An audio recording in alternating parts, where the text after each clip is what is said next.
And so we set up a pilot program to figure out, all right, how would we do this differently? And we looked at the cases that were most likely to be dismissed, and we put a prosecutor to specifically focus on how do we identify bad cases. And immediately we saw the number of cases dismissed going up, and we saw it happening so much faster. And so from that pilot, we're now expanding it to take on more police departments and more charges so that these cases that don't belong in the system get removed.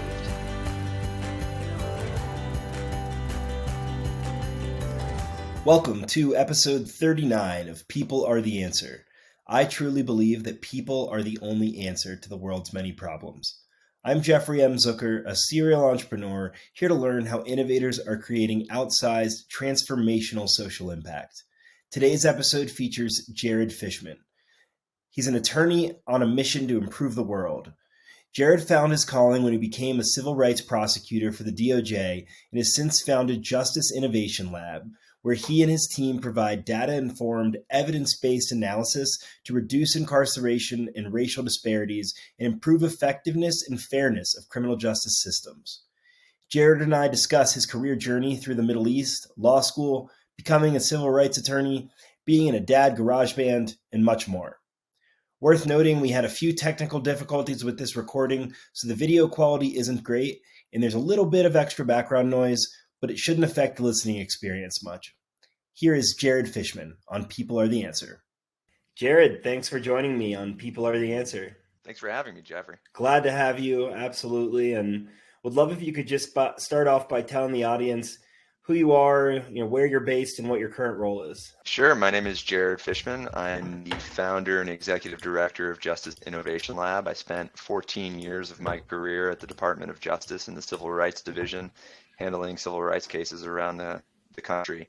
I'm based out of Washington, D.C., though spent a lot of time in rural Canada, and am excited on talking today. Great. Thank you for sharing that. And in general, what would you say motivates you?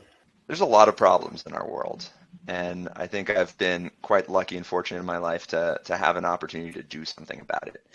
And so as I've traveled around the country with the Justice Department and now with Justice Innovation Lab, what is so clear to me is that our criminal justice system is broken, but the upside is there are ways to fix it. And so what motivates me is bringing together the people who are dedicated to fixing these problems and solving these problems. And I think there's never been a better moment. Absolutely. And I can certainly appreciate that perspective. And where did you grow up and what was it like there? I grew up in Atlanta, Georgia. I spent the first 15 years of my life primarily in Jewish schools. So I had a very homogenous bubble of people that I spent my time with. Notwithstanding that, a big part of my Jewish education was the concept of tikkun olam, that the world is broken and that we have to fix it. And so I think that very much shaped the way that I viewed the world as I moved through it.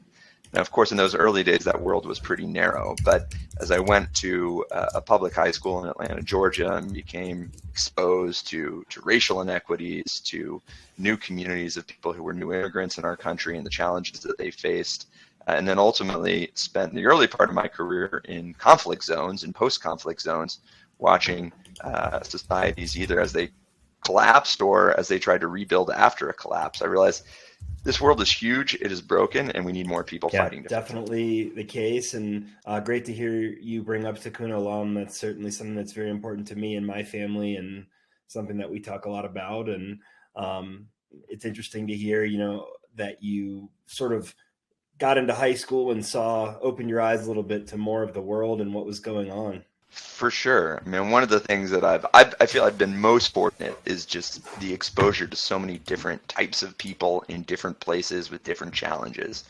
And to whether I'm dropping into a prison and speaking with people who are currently incarcerated, or people who've been victimized by crime, or people living in different countries in the world,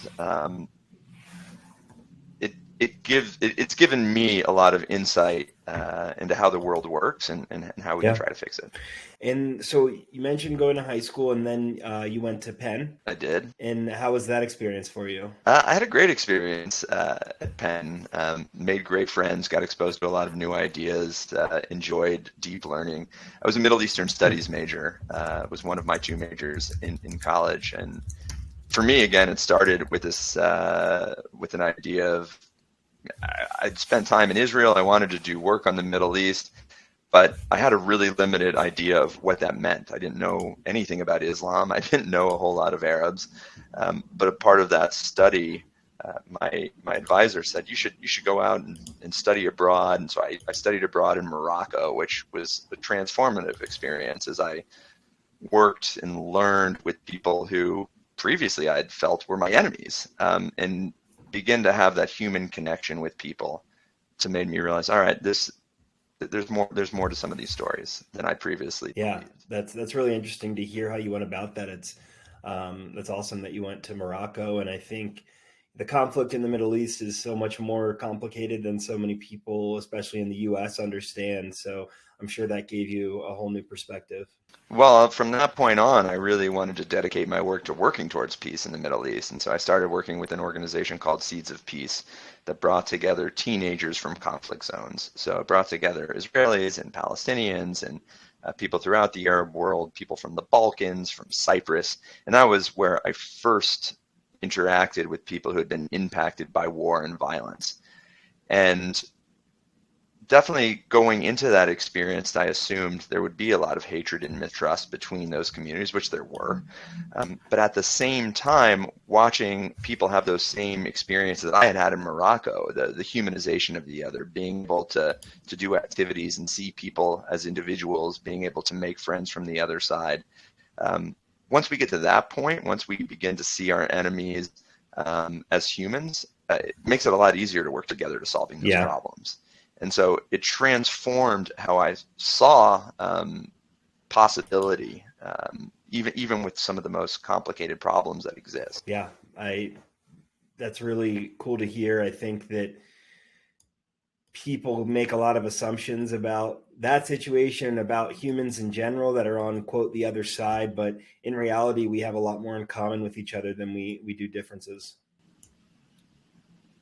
For sure. I mean, everyone wants to live in a safe community. Everyone wants their children to have opportunities.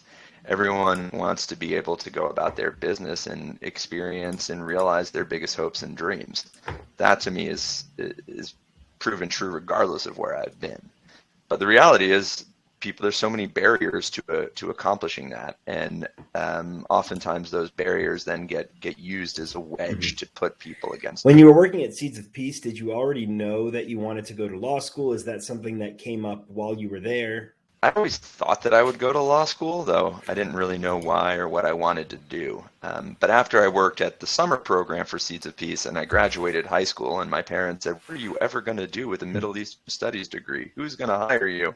And they said, "Hey, we'd like to hire you to go live in the Middle East and work with teenagers as a part of the year-round program." For me, it was a great dream. So I always thought in the back of my head that I would probably go to law school. But after I graduated, I moved to Jerusalem, where I helped run the center. And we brought together Israelis and Palestinians, and we did work in Egypt, and we did work in the Balkans. And at that point, it was really about building something new, about taking the possibility and the energy from young people and translating that into real change in their communities.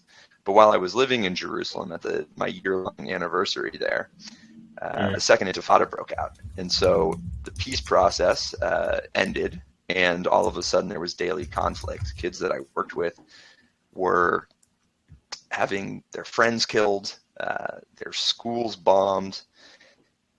The conflict was so profound, it just prohibited us from being able to bring people together. We used to do work in schools. We used to bring Israelis to Palestinian homes, Palestinians to Israelis' homes, refugee camps, cross-border travel. And then all of a sudden, almost overnight, all of that became impossible. And what it really demonstrated to me is how fragile life can be, how fragile peace process is, how fragile the advances that we can have as a society and how hard it is once those things start to unravel to put them back together.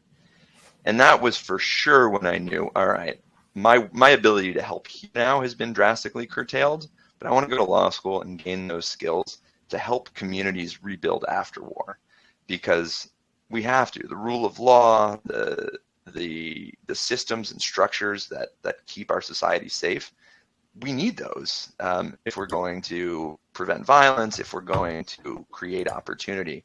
And that was my real goal in going to law school, was learning how do we use laws and legal systems to make communities stronger. I always thought I'd go back to the Middle East. I thought the conflict there was only going to last for 2 or 3 years. Obviously, now looking at it 22 years later, it feels particularly naive. But nonetheless, those skills and my desire to do work in conflict zones and post-conflict zones undoubtedly shape the way I think about problems and systems. Yeah, I'm sure that was absolutely invaluable experience, and took that with you into law school at George Washington. And how was the law school experience for you?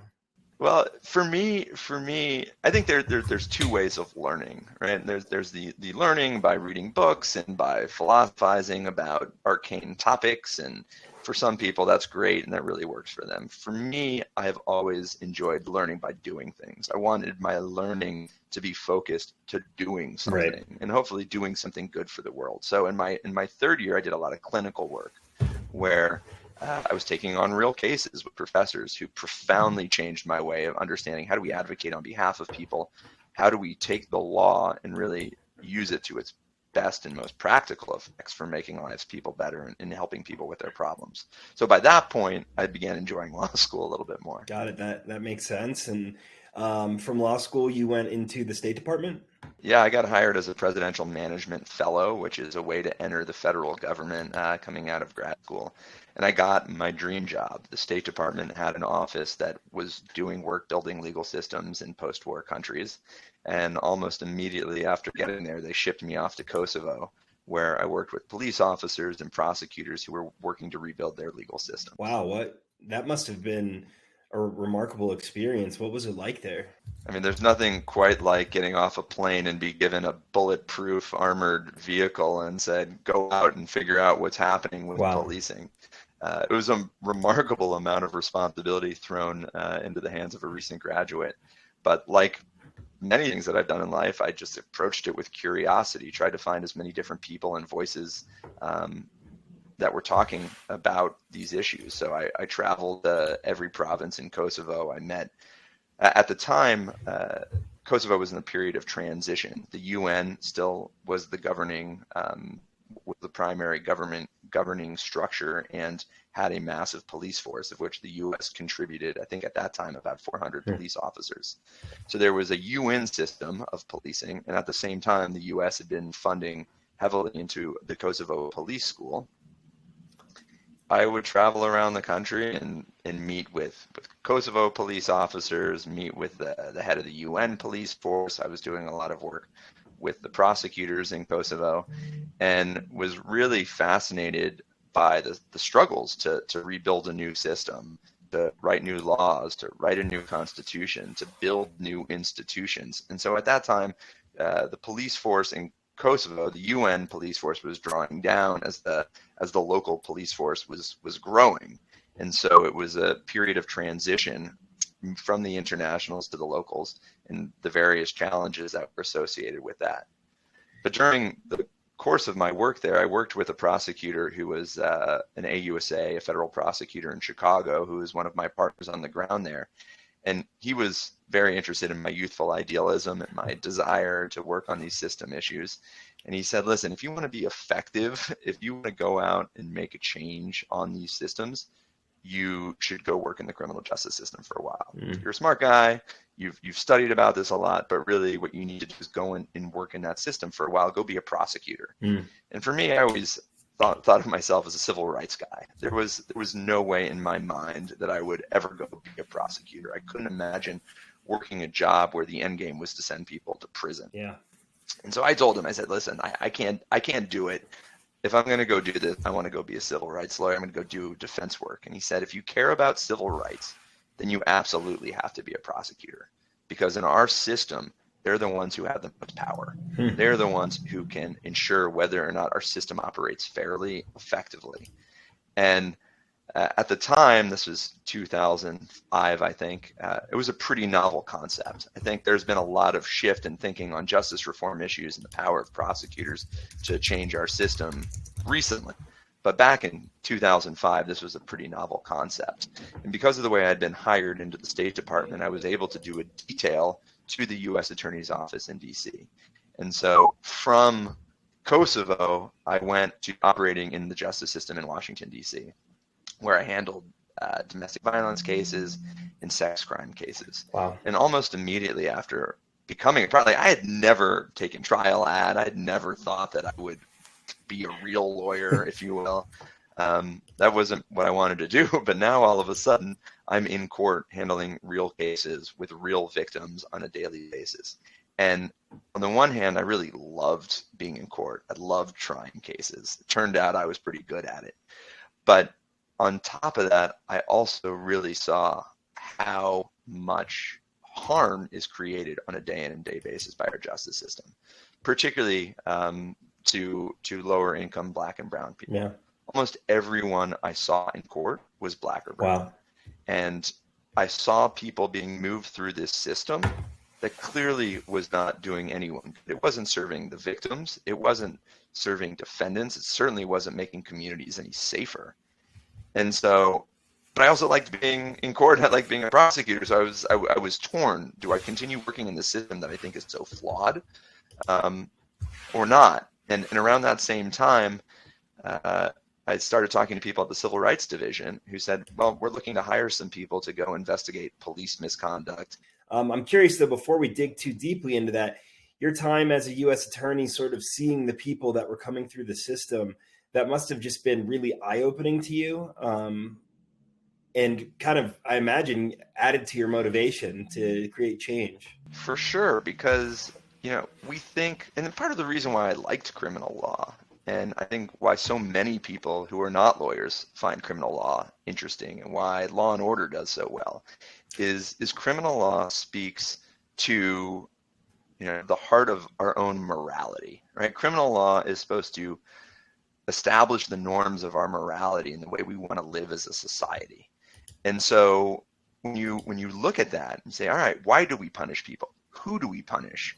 And what utilitarian goals are those serving? That was always a really interesting question to me. And I think it's what draws people to who do we hold accountable? How do we hold them accountable? And ultimately, when do we impose the harshest sanctions that our government can do, taking people's liberty and sometimes even taking their lives?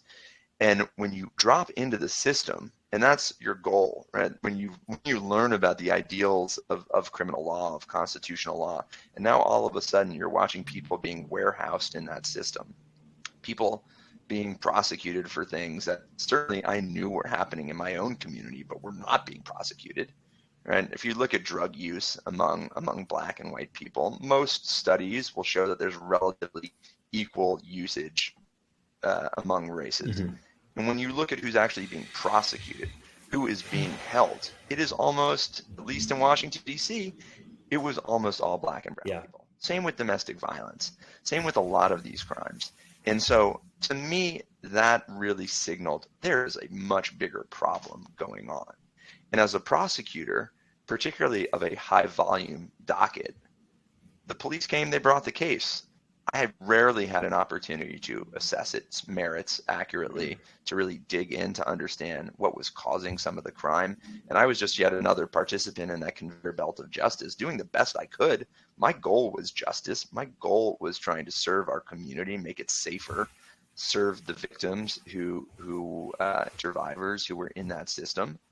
That's what I wanted to do. And yet I looked at the system and how people were being processed and moved through, and that clearly was not happening. We were not doing justice on a daily basis. Yeah, that's got to be tough to realize, and trying to do your best, but the system was handing you cases that weren't necessarily fair. And I know for myself, and getting involved in drug policy and criminal justice, that was certainly one of the things that opened my eyes initially, was what you mentioned of, for instance, the rate of drug uses among races is very similar, but the rate of convictions and of charges is so extreme to the minorities, and it's just sickening. Well, there's just an unequal enforcement of our laws, and Yeah. there's an unequal approach to how we try to tackle crime.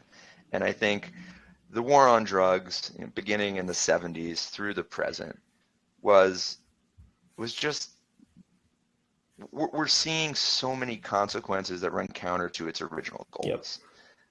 Certainly, there were a lot of people who pushed original drug policy who were using it as a wedge to politically, were using it as a way to increase the incarceration of Black and brown people. But what's happened over time is we've moved to this race-neutral approach that we're just trying to enforce the law. We're just trying to have stable communities, and that makes it a lot easier to obscure what's really happening in enforcement in our country. I appreciate your efforts to sort of bring light to that. And, then after your time as a U.S. attorney, you became a civil rights prosecutor, and would love to hear more about that, the type of cases you worked on. I believe you're in that role for nearly 14 years. Is that correct? I did. I spent 14 years at the Justice Department. It was the kind of job when I took it because there was so much travel involved that most lawyers in that section burnt out after 3 years. It was just too grueling. Wow. And somehow I figured I would be one of them, and then 14 years later I was still there. So you must have really enjoyed the work section, or been passionate about the work. It was interesting, and every case was interesting because it was the type of criminal law that I did think spoke to our morals as a society and what we stood for as a community. The criminal section of the Civil Rights Division is responsible for enforcing America's criminal civil rights laws. And typically that falls into 3 categories. Hate crimes, so bias-motivated crimes where people are targeted because of their race or their ethnicity or their religion or their sexual orientation. Human trafficking, both in terms of sex trafficking and labor trafficking, where people are compelled to work or coerced to work against their will. And then really what was the bread and butter of our section was what we call color of law cases against people empowered by the law over people's lives and rights. And so that tended to fall into cases of police abuse, cases where federal officers had shot and killed people, corrections officers who deprive people of constitutional rights.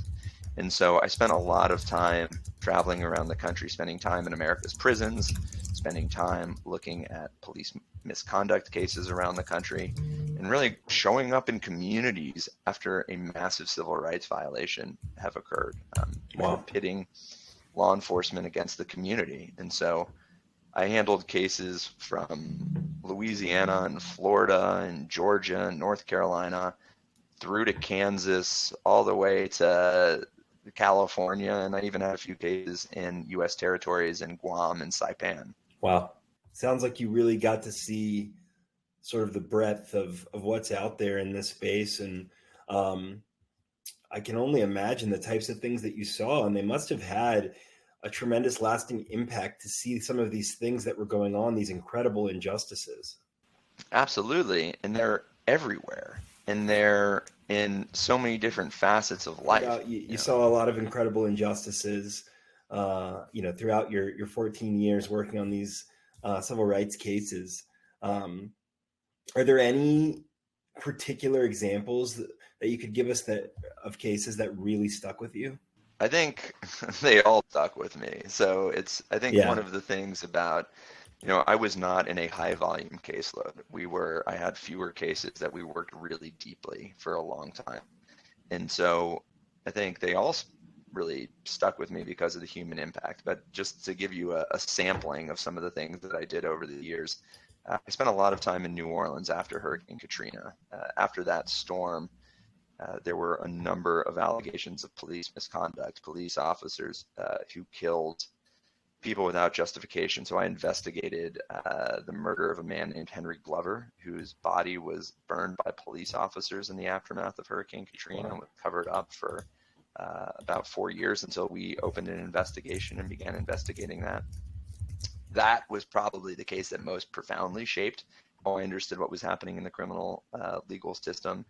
and the impact it can have on communities, and really how fragile our country is. Hurricane Katrina did not create a lot of the harms that we saw in its aftermath. It did not create the police going awry. It just created an opportunity for fissures already existed to just be exacerbated to some of the worst things that we've seen. So I spent a lot of time working homicides by police officers in the aftermath of Hurricane Katrina.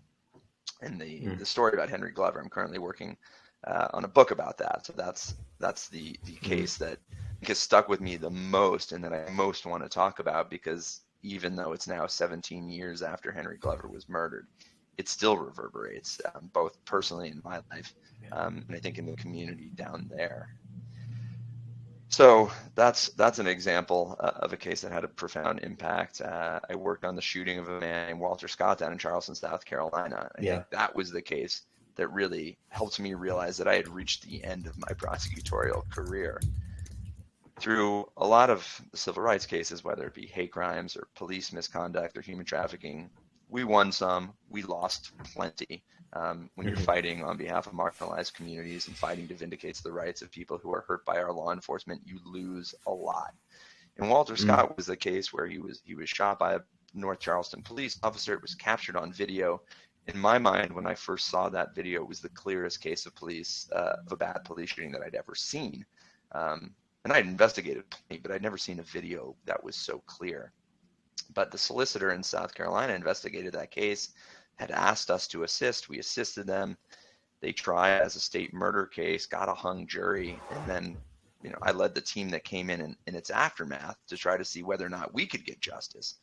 And in the end, through our investigation and through our pretrial strategy, Michael Slager pled guilty and was sentenced to 20 years for murder of Walter Scott, which in some ways was the most clear victory that I had ever achieved. It was unambiguous.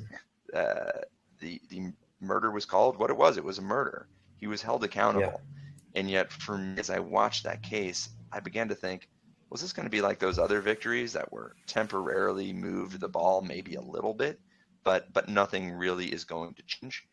And that's really, I think, what got me the most frustrated, was that even after our victories, these rare victories, I wasn't seeing the kind of change needed to happen to prevent deaths like this in the future. Police homicides, unjustified killings, those are just symptoms of much deeper problems. And until we begin to address those deeper problems, we're going to continue to see people killed unjustifiably. We're going to continue to see people's constitutional rights. We're going to continue abridged. We're going to continue to see these adverse outcomes that we don't want in our communities. And so that's why I created Justice Innovation Lab, was to begin to tackle some of these systemic structures and help the people who wanted to fix them actually fix them. Yeah, that makes sense. Sort of that feeling that, yes, you did well in that case, but could it really affect longer term, wider impact? And that is what led you to leave that position, just sort of realizing that there were ways to make bigger change. Yeah, I wanted more. I wanted to make more change. I saw opportunities. After that case, I had a lot of conversations with Solicitor Wilson, the chief prosecutor down in Charleston, and she was trying to collect data. We were both learning a little bit about data and about systems and structures of racial bias, and she wanted to know, like, can we use this data to figure out if we're being fair? And I thought that was one of the most profound questions I'd ever heard anyone in law enforcement asking. And it hadn't really been done. No one was asking that question. Are we being fair? And how would we measure it? Yeah. And if we're not being fair, how do we fix it?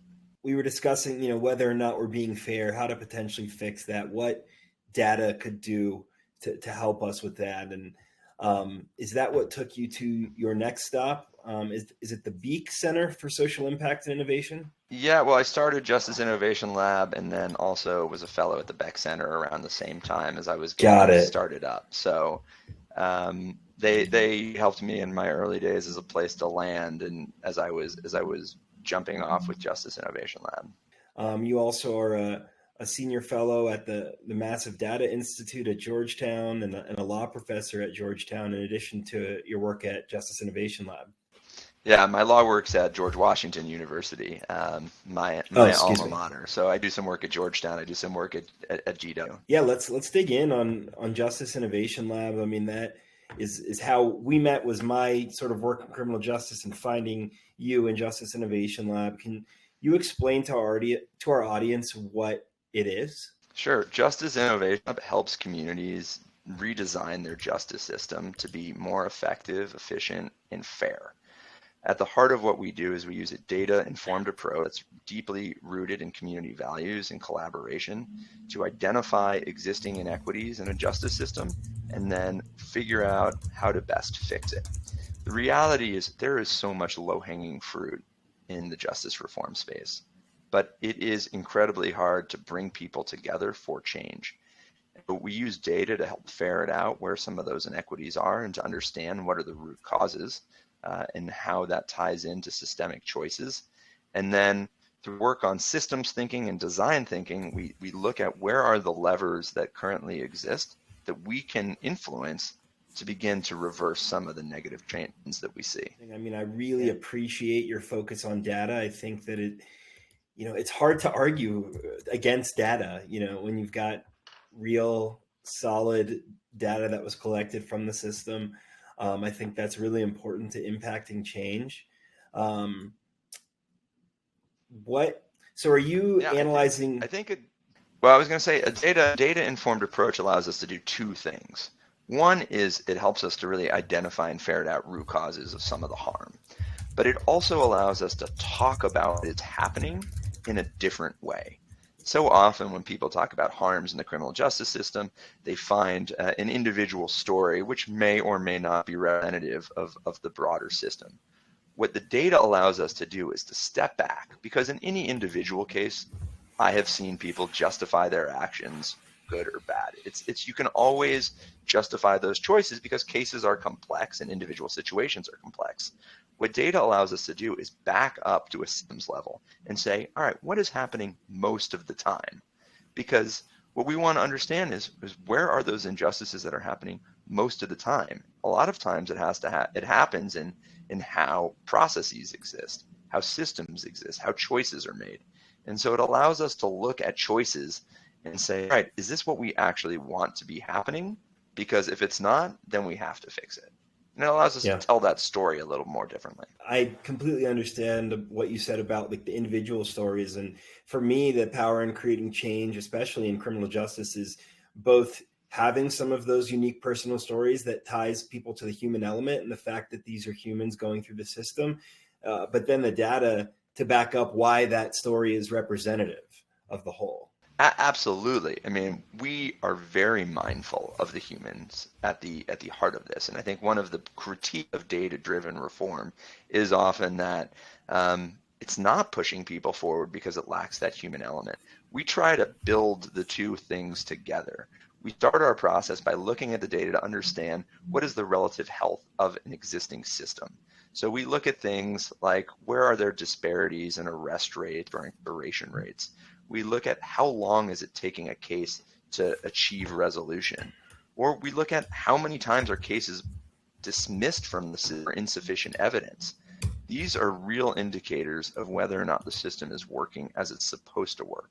Yeah. And then as we have our findings, as we with the people who have the ability to influence change, we make sure to bring in impacted voices in the community. One of I think people's favorite sessions when we do workshops in a particular community is bringing in people who have been incarcerated, bringing in people who have been victimized and a part of the system, and explaining how some of these data points that we talk about, things like time to disposition, things about mandatory minimums and the impact that that has, and really explaining the human impact to prosecutors, to police officers, so that they have a different perspective on the impact of some of their decisions. Often when you're operating in a high volume criminal justice, you don't understand whether or not the decision you made was good or bad. Even if you want it to be good, even if you are coming at it for all the right reasons. I used to make hundreds of decisions every day when I was a prosecutor. And the thing that frustrated me the most was I never got feedback as to whether or not I made a good or a bad decision. And so without feedback, we just keep doing the same thing. And when we're doing something that is leading to suboptimal results, we need to stop that Yeah, because we want to have better results for our communities. absolutely. And you talked about being told before you went into the position and then learning as you were a prosecutor just how much power the prosecutors have. And to think that you weren't getting any true feedback on whether or not you were doing the right thing is kind of scary. And now for you to be coming in and putting this data together, synthesizing this data, has that had direct impact on prosecutors yet? And what do you foresee for that in the future? Absolutely. I mean, after one of our workshops, we watched dismissals of cases increase by 47%. Small Wow. sample size, but this is without policy changes. This is with people sitting down, understanding a little bit about the data, understanding some of the impact that they have on their community. And so that was just changing individual behavior of prosecutors in a small jurisdiction like Charleston. And when we look at the more systemic efforts, so the backlog that's been exacerbated by the global pandemic, courts have been shut down in most jurisdictions for 12 to 18 months. And so the system stopped. Now, people didn't stop getting arrested and entering the system, but we stopped resolving cases. We stopped being able to dismiss cases. We stopped being able to plea out cases and try cases. And so what that did was create an even bigger slowdown of our justice system. What we saw in Charleston was that it's going to take close to 6 years to resolve an average case moving forward. And you cannot have a functioning justice system with that happening.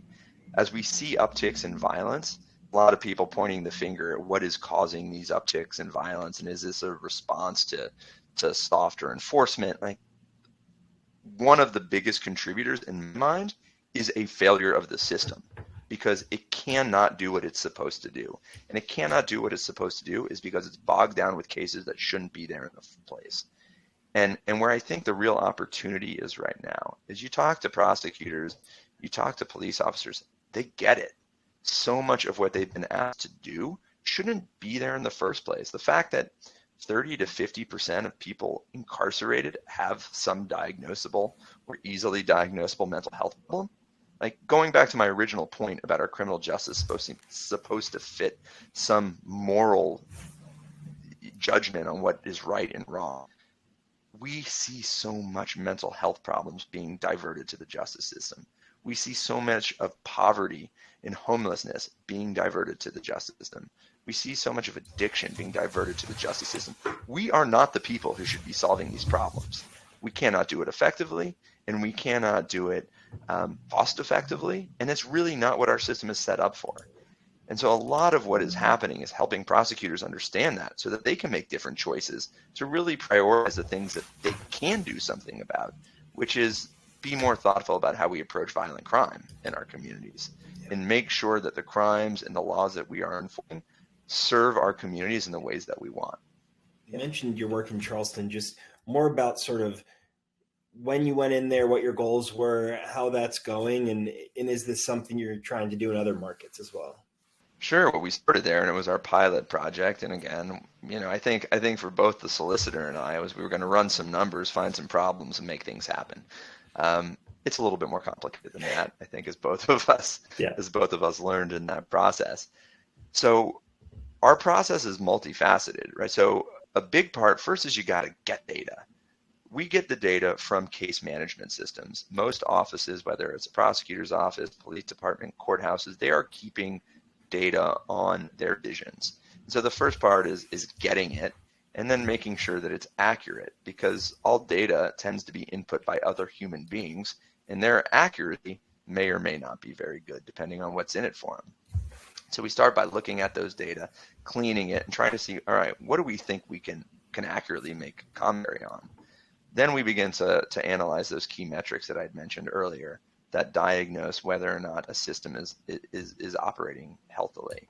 Then we work with them to say, all right, what are your values as a community? What do you care about?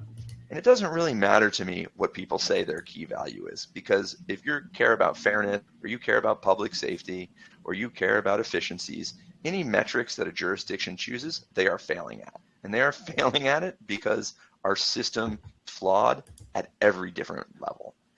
But But what we found is that most offices want to add to public safety, and they want to be fair. Those seem to be universal values that I've encountered in the offices that we work with.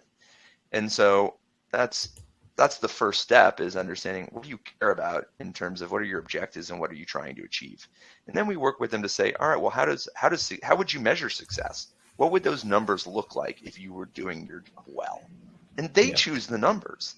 And then we run the numbers and show them where they're failing. And then we can look at the systems and structures that are contributing to that.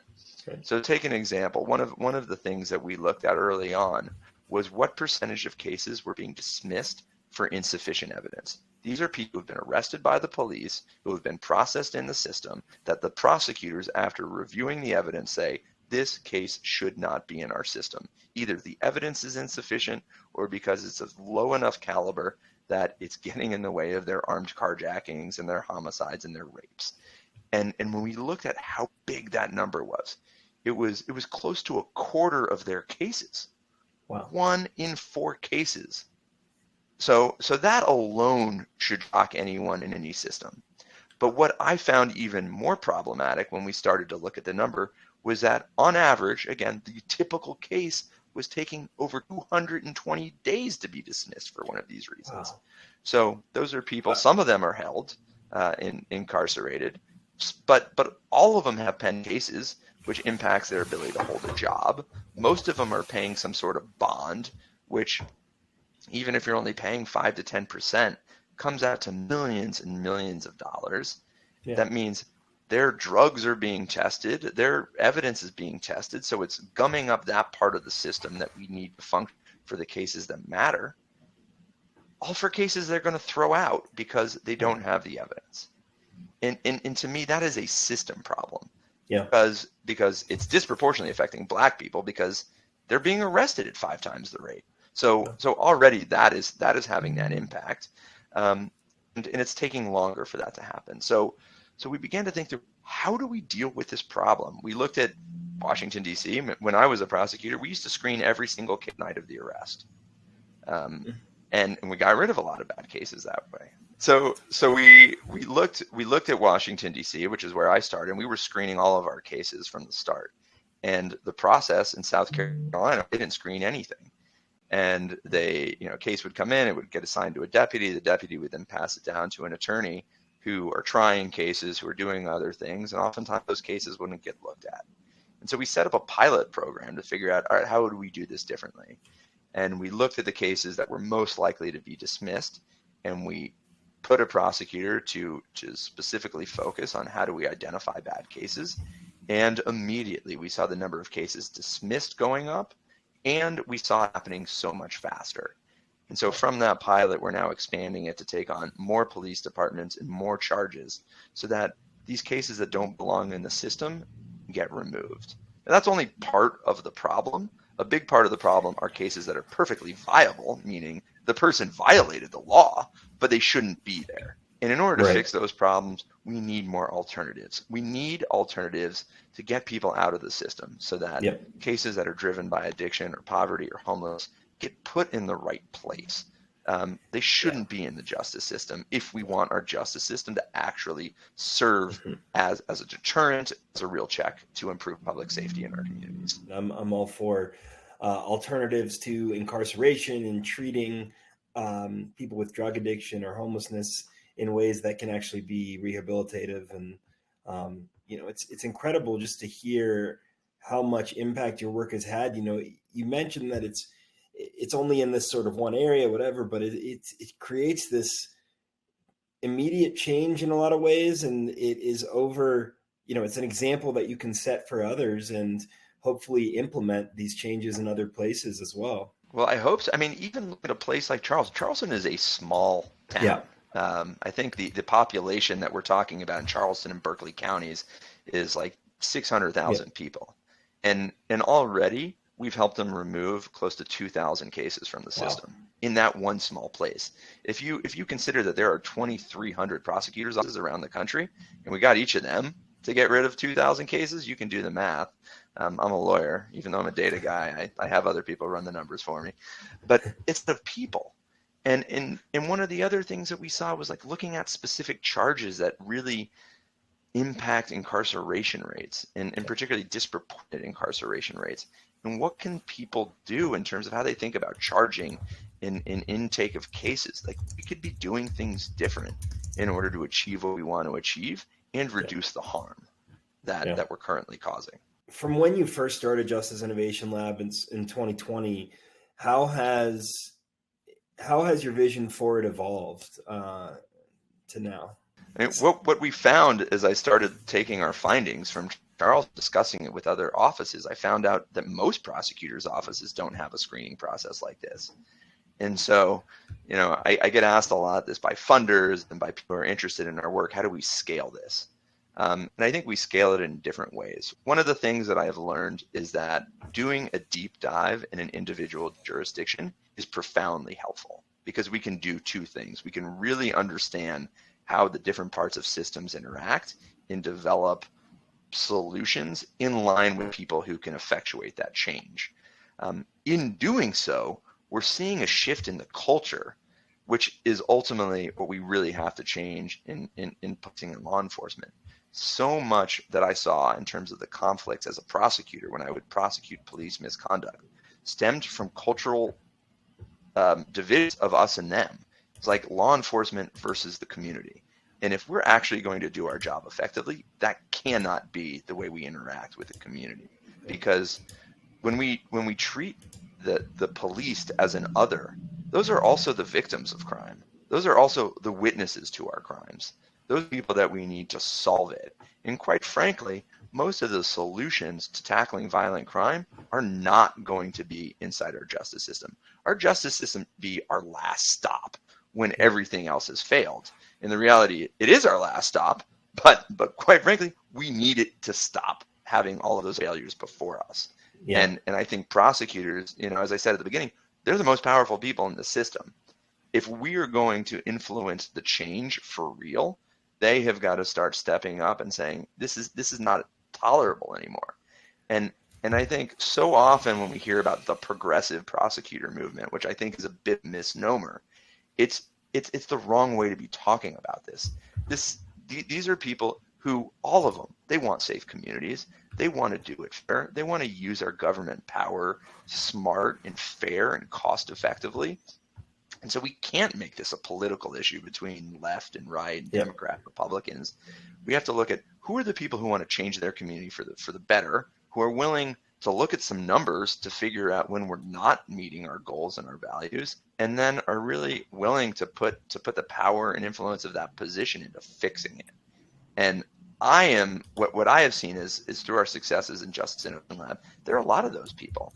And so, we want to go deep in places who have novel problems. Right now, we're about to start doing work in Savannah, Georgia, doing some work in St. Paul, Minnesota.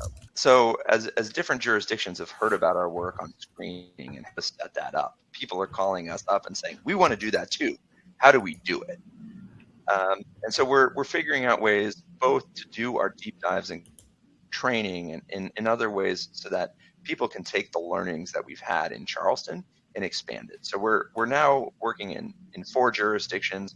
We hope to be in 8 in another year, if funding permits, if we can continue to grow the team. That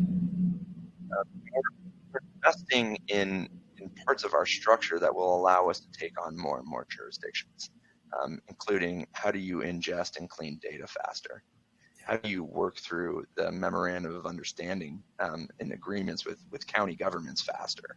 Because there are plenty of people who want to analyze this data, and there are plenty of people who want to help communities solve these problems. We just have to build up that infrastructure to be able to support more people.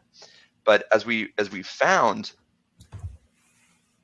this is how you figure out what charges are causing the highest volume. These are how you understand your system better, and system fixes that you can do.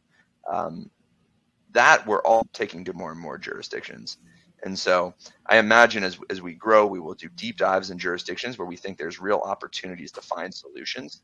So we're always looking for leaders who want a way forward, people who are willing to ask hard questions, and when they find answers that they don't like, actually want to do something about it.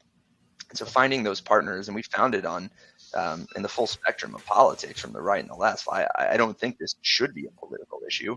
And then we help them solve their own problems. They have the answers. Sometimes they just need help in a process. We have a great workshops series where we work with line attorneys and help bring they can make better decisions of where we find those solutions. I really look forward to seeing how your work evolves and scales over time. And, it's come up a lot in our conversation of how you've directly affected change, whether that's via some of these percentages that you've shared, as well as individuals. Are there any sort of individual stories that really stand out for you where you kind of opened your eyes to the change that you can create? Yeah, there was one prosecutor we worked with who very early on, I was sure that this person was discriminating against. It was clear that he viewed his cases against different black and white defendants differently. And I think what we see so often with criminality in fear is that people are unbiased, unconsciously more fearful of black defendants and the harm that can be caused. And so after one of our workshops between cases that are getting dismissed for white people and black people, why is it taking longer for black people to have cases dismissed? And this prosecutor raised his hand after participating in our workshops and says, I think maybe I implicitly believe that black people are more criminal, in front of a group of all of his other prosecutors, coming to his own realization that, wait, maybe I am making decisions, not intentionally, but that I'm having this impact. With individual realization. Part of it was through numbers, part of it was through exposure to impacted people, part of it was creating a new mindset and new ways to talk about these things. So often people talk about implicit bias and everyone gets really defensive. People get really defensive because no one wants to be called a racist. Like I can tell you that I've traveled all around the country. No one wants to be called a racist. And so often when we're talking about disparities in criminal justice, law enforcement and prosecutors are immediately like, well, I don't really care if you're a racist or not a racist. Like what I'm talking about is the racial disparities and the impact of your outcomes. Because at the end of the day, that's what I think most people care about. Are people getting different outcomes? And the answer is yes, people are getting vastly different outcomes. And maybe you're intending that, maybe you're not intending that. But let's assume right now that you're not intending that. Because that's how we bring people along, because we want to get people to fix the outcomes. And there is plenty we can do to get better outcomes. It's really, I'm glad to hear that these prosecutors are going through your workshops. I'm excited for that to grow. And, you mentioned your colleague when you were in Kosovo that I think could apply to this question, but is there been anyone throughout your career that you've considered a mentor? For my career, if you would have asked me who my mentors were, I wouldn't have been able to name anyone. I would have told you, like, I know these senior people who teach me cool stuff and we share ideas and I teach them things and they teach me things, but like I never would have used the word mentor. Now, when I look back, I had so many mentors. I just thought of them as my old friends, friends. And I think that is really what an ideal mentorship relationship. I've been blessed by smart people who taught me things at so many different stages in my life. From a guy named Sami El-Jundi, who was a Palestinian peace activist when I lived in Jerusalem, to Marcus in Kosovo, to a great woman named Mary Howell in New Orleans, to a whole slew of people at the Justice Department. These were smart people tackling hard problems who shaped my worldview and understanding of how we can do these better. So I could go on for forever about people who I now consider mentors, who at the time I probably didn't. No, I think that's a perspective that a lot of people share. Super interesting, and obviously some great people you've been able to lean on over the years. And in terms of balance and life in general, and getting on some lighter topics, you mentioned to me previously that you're in what you described as a dad garage band. Would love to hear just a little bit more about that. Yeah, we go with middle-aged dad garage band, but but recently we added one mom, so we're now music my whole life, and but hadn't been in a band since I was in fifth grade, and a group of guys that I hang out with, and all play music. So they're like, let's get together and play. And the best ways for human have community with each other to build that human connection. I'm not entirely sure what the science or the psychology behind it is, but when we sing together, when we play music together, it brings people together in ways that I don't think any other activity can do. And so we started playing together, and we sounded terrible. But we just kept playing because we enjoyed each other's company, and we enjoyed doing it. And one of the things that I was building at Justice Innovation Lab, for one,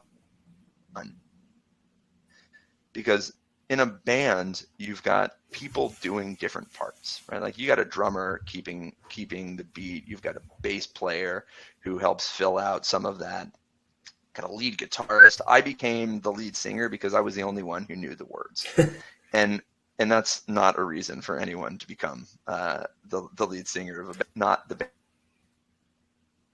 you want. And you try to build the band that you want, and you try to maximize your strengths, and you try to protect against your weaknesses, because people don't think about music structurally in the same way that I do. I think about music, and so it was, all right, well, how do I explain the structure to the other guys so that we're all operating it the same way? Yeah. And then how do we highlight our strengths on certain songs? How do we protect against those weaknesses? And as I think about our data team, like my data team has a lot of different strengths. I've got people who are really into the back-end engineering. I've got people who are really good at going down the rabbit holes. And then I have people who are really able to simplify it down. So we play to our strength, we protect against our weaknesses, and we keep trying to build the band that we want. That I agree. Music has just this power to bring people together and to move people that is kind of hard to explain. And it's, I love to meet people that have a lot of music in their lives.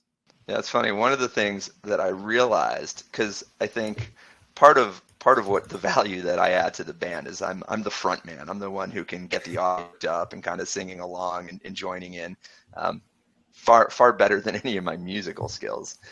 And one of the things I realized, people want to sing. It's I think there is this, people really love to sing. But when I realized that most middle-aged people can't record the songs, I was like, all right, we got to figure out a solution to this. So I had these big whiteboards with the choruses to our songs that people would want to sing to, and have our kids holding up these big whiteboards with the lyrics. And it's amazing. People would have came up to me after our first show and said, thank you for the whiteboard. I really appreciated that. And so it's little things like that just make that experience come alive for people. What a good idea. I love that. And certainly it can be cathartic to sing, especially in a group. For sure. So if you'd like, you can ask me a question. Sure. What do you think are the most promising solutions in the justice reform space that you've seen as you've traveled around the country and worked on these issues? Thank you for that question. I mean, in terms of the most successful solutions that I've seen, I mean, I think that things that are driving us toward solutions are probably easier to pinpoint, because the solutions that it's hard to say one thing is, quote, a solution for something, but like the work that you're doing, the change that's brought has been incredible to see. Platforms like Recidiviz that are really bringing the data into focus, like you as well, those have been incredibly impactful. And then, I also do a lot of work in like reentry, and I think just making sure that people have equal opportunities when they get out is really important. So I've been, really impressed with Honest Jobs, um, and they work with employers that are looking to provide second chance hiring. They cut down the rate for people with records in terms of their time to get a job, I believe, from an average of 5 months to about 27 days. So those are things that I can really see directly impacting not only individuals, not only in the systems themselves, but all of these people whose lives that it affects, outside of the system as well. Yeah, I had a great call with Clem the other day at Recidiviz. I'm a big fan of their work, and hoping that, part of our conversation was like, I don't know how we're going to partner yet. If everything were to end tomorrow, the universe ends, what would you be most proud of? What would I be most proud of? I mean, I think the thing that I have been able to accomplish is to lift others to keep magnifying the change.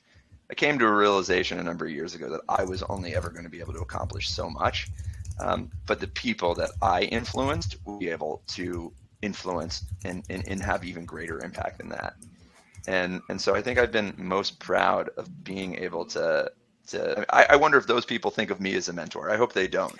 I hope they just think of me as a senior older person friend that have given them some wisdom from time to time, because that's what we need more of, right? Like I want to help lift more and more people so that we can all make the world a better place. Like Yeah. that's what it's going to take if we're going to make stronger communities and repair our world. The idea of empowering others to also improve the world is incredibly powerful. And it's been awesome to hear about how you've done that. And, um, the big question that I ask every guest is this: if you could snap your fingers and fix one thing in the world, what would it be? And how do you think that change would reverberate? I think I would like people to be a little bit more empathetic. If everyone Yeah. was a little bit more empathetic to different viewpoints, and they were willing to accept that there is more than one way to understand how our world functions, then I think we would be kinder. I think we would be less harmful.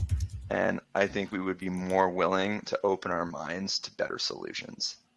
Yeah. I mean, it's really incredible to think how much a little more empathy could affect our incredibly divided society. I, I've met with people who, on paper, I should hate. I've met with people whose politics and views are so different and their upbringings are so different. And at the end of the day, if you really sit down and put judgment aside temporarily, and this is coming from a former prosecutor, I felt like I was judging people all the time. And one of my biggest reliefs is that's actually not what I don't have to do that. I can meet people where they're at now in a way that I couldn't do when I was a prosecutor. Yeah. And it's amazing how that can open one's mind to new possibilities and new solutions. So much of criminal justice system and prosecution is always backwards looking, right? We're always looking at what happened and we're trying to put some sort of judgment on it. And that serves a purpose. I think it's a way to help us moderate our anger in a way that's a little bit more effective. But it certainly doesn't help us build something better. It certainly doesn't Yeah. help us really shape what our future looks like. To build our future, we have to come at this more empathetic approach. I really appreciate you taking the time today, Jared, to share your stories and your journey with us. I'm sure a lot of people are very interested in what you're working on. How can people best support you and your impact? Well, we are looking to grow, so surely we're always trying to raise more funds to support this work. We're a pretty lean organization, and almost all of our employee hours go to program and policy work. Um, but I think it's also about, like, figure out how you can support your community. Really, at the heart of what we are trying to do is make communities stronger. And people can impact their own community by trying to understand different voices, different issues that arise in their own communities. Whether that's taking an interest in the next district attorney race, whether it's reaching out to your local homeless shelter to understand where their needs are and where that can be supported. I want people to start thinking about solutions, and people who are close to problems can find those solutions. So find a way that you can understand what's happening in your community and figure out a way to make it a little bit better. That's really, if everyone approached the world that way, we would be in a lot better space. I agree wholeheartedly, and I hope the listeners take that to heart and bring it with them. And again, appreciate your time. And I know we had a lot of technical difficulties. Hopefully, my editors put some magic into this, and the listeners aren't as aware of it as you and I are. But I look forward to continuing our conversation and helping advance your work however I can. And look forward to talking again soon. I appreciate it. Thanks for having me on the show. Thanks for listening to this episode of People Are the Answer. To find out more, go to peoplearetheanswer.com.